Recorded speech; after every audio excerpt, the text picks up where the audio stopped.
Yun, good morning. Ayan, mapagpalang araw, umaga po sa inyong lahat mga kaibigan. So yun mga guys, tapos na po tayo nagpakain sa ating mga alagang manok, no? Kada umaga po tayo nagpapakain, no?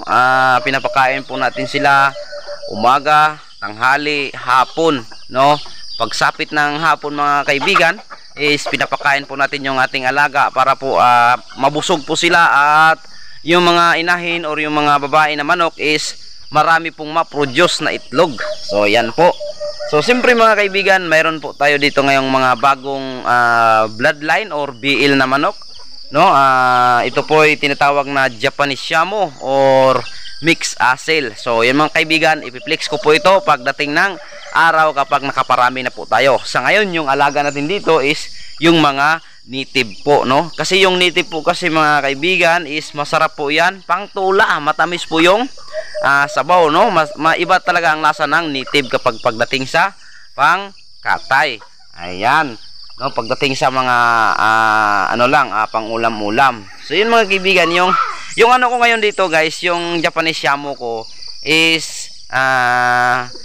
bali 4 po sila at 2 lalaki, 4 yung babae at yung Japanese Shamo ko 4 yung babae na Japanese Shamo mix asil at saka yung 2 lalaki Tanaka po yung isang lalaki na mix din siya or mistiso, tapos yung talisay yung parang talisay na lalaki asil na mix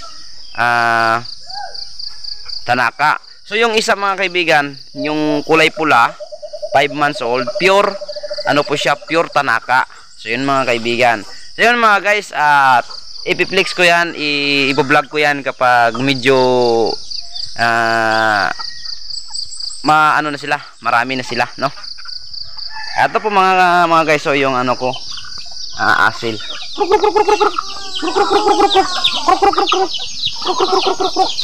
Ayan mga guys, yan po yung asil. Ayan, mailap. Ito yung Japanese Shamo, baby pa. Ayan ayan, ito yung 2 asil na Japanese Shamo na inahin, dumalaga. Ayan, so yung ito yung asil. Ayan malaki yan, malaking klase na manok po yan, no? Sa ngayon nasa 3 kilos na po yan. So yun po yung Tanaka, pure Tanaka po yan. Ayan mga guys, ayan, wala pang forma dahil pa yan, tatakbo pa yan sa babae. Ayan mailap to, mailap. Ayan, matangkad siya mga guys. Ayan, ito yung 2 isa Japanese Shamo na asil. Ayan, Japanese Shamo asil. At yung 2 din na babae, ganun din yung bloodline or BL. So yung mas marami sa atin dito ngayon na manok is yung native or native chicken. Ayan mga guys.